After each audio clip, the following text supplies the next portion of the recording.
Welcome to mobile life style. வாங்க இன்றைக்கி கொத்தமல்லி தொக்கு, நாட்டு கொத்தமல்லி தொக்கு எப்படி செய்கிறதுன்னு பார்க்கலாமா? சூடாலாம் சாதத்துக்கு, இட்லி தோசைக்கு சூப்பராக இருக்கும்ப்பா. ஒரு 150 கிராம் வெங்காயம் அறுத்து வச்சுருக்கேன். பூண்டு வந்து அப்படி ஒரு பல்ஸ் மட்டும் விட்டு எடுத்துக்கிறேன். இல்லைன்னா நீங்கள் இந்த இடி உரலில் ஓட்டும் கூட இடிச்சுக்கலாம்.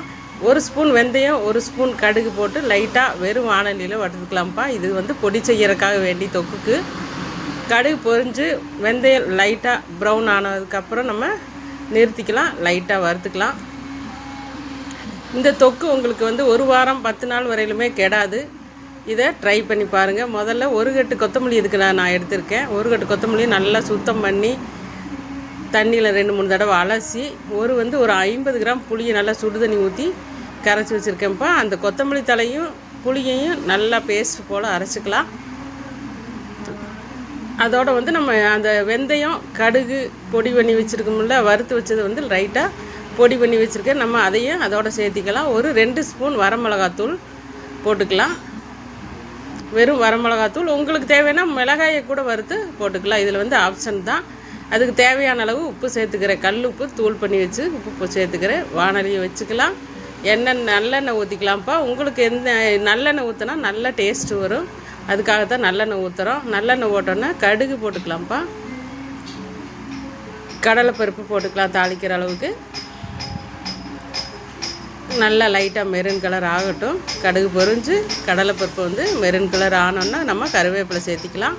கருவேப்பிலை சேர்த்தோன்னே வெங்காயம் சேர்த்திக்கலாம்ப்பா. வெங்காயம் 150 கிராம் அரிஞ்சு வச்சுருக்கேன். உங்களுக்கு சின்ன வெங்காயம் பெரிய வெங்காயம் இது எது வேணாலும் சேர்த்திக்கலாம். சின்ன வெங்காயம் போட்டோம்னா கொஞ்சம் டேஸ்ட் அதிகமாகும். நான் இன்றைக்கி பல்லாரி சின்ன வெங்காயம் தான் போட்டிருக்கிறேன். நல்லா வெங்காயத்தை ப்ரௌன் கலரில் வணக்கினதுக்கப்புறம் நம்ம அந்த பூண்டு இடித்து வச்ச பூண்டை சேர்த்துக்கணும். நல்லா வெங்காயம் வணக்கட்டும். இது கொஞ்ச நாள் வரையில் ஒரு 10 நாள் வரையிலும் இருக்கணும் அப்படின்னு சொன்னிங்கன்னா நல்ல வெங்காயம் நல்லாவே வணக்கணும், பச்சை வாசம் இல்லாமல். நான் பூண்டு அந்த இடித்து வச்ச பூண்டை சேர்த்திக்கிறேன்ப்பா. பூண்டு ஒரு 50 கிராம் அளவு இருக்கும். அளவு நான் 1 கட்டு கொத்தமல்லி தலைக்கு இதுதான் அளவு. 150 கிராம் வெங்காயம், 50 கிராம் பூண்டு நல்லா வணங்கட்டு. எண்ணெயிலே வணங்கணும். அந்த பூண்டு வெங்காயம்லாம் பச்சை வாடை போகிற அளவுக்கு நல்லா வணக்கலாம்ப்பா. ஒரு தடவை இது மாதிரி செஞ்சு பாருங்கள், அவ்வளோ டேஸ்ட்டாக இருக்கும். மறுதடவையும் செய்ய சொல்கிற மாதிரி வீட்டில் சொல்லுவாங்க. அந்தளவுக்கு டேஸ்ட்டாக இருக்கும். சாப்பாடில் போட்டு சாப்பிட்டிங்கன்னா அவ்வளவு டேஸ்ட்டு, உடம்புக்கு சத்தும் கூட. நம்ம அந்த அரைச்சி வச்ச கொத்தமல்லி தலை, கடுகு, வெந்தயம் பொடி பண்ணின அந்த தலையை அதில் ஊற்றிக்கலாம்ப்பா. நல்லா எண்ணெயிலே வணங்கணும். அது வாசம் அடிக்கணும். அந்தளவுக்கு நல்லா வேகணும். அப்போ தான் 1 வாரம் இருந்தாலும் உங்களுக்கு கெடாது இந்த தொக்கு.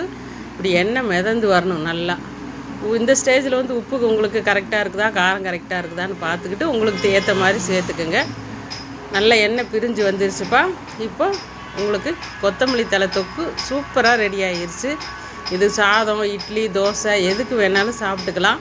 நான் ஒரு பாத்திரத்தில் அதை எடுத்து வச்சுட்டு நான் என்ன வேலை பண்ணிகிட்ருக்கேன் பார்த்தீங்கன்னா, அந்த வடைசட்டி இருக்கும்ல, வணக்கணும் நம்ம தாளித்த வடைசட்டி இருக்கும்ல, அதில் சாப்பாட்டை போட்டு அது மாதிரி யாருக்கெல்லாம் இந்த பழக்கம் இருக்குங்கிறத நீங்கள் அம்மாவுக்கு கமெண்ட்டில் சொல்லுங்கள். நான் அதை எடுத்து வச்சுட்டு அந்த வானலியிலே ஒரு கரண்டி சாப்பாடை போட்டு உருண்டை பிடிச்சி சாப்பிட்டிங்கன்னா அதோட டேஸ்ட்டு சாப்பிட்டவங்களுக்கு தான் அதோட அருமை தெரியும். நீங்கள் ஒரு தடவை அந்த மாதிரி சாப்பிட்டு பாருங்கள், சூப்பராக இருக்குது. எந்த புளிக்குழம்பு வச்சாலும் நான் அந்த வேலை செய்வேன். சூப்பராக ஒரு தொக்கு சாப்பாடு ரெடி ஆகிருச்சு. அம்மாவோட வீடியோ பிடிச்சிருந்தா லைக் பண்ணுங்கள், ப்ளீஸ் சப்போர்ட் பண்ணுங்கள். இதே மாதிரி இன்னொரு வீடியோவோட நாளைக்கு சந்திக்கலாம். பாய்.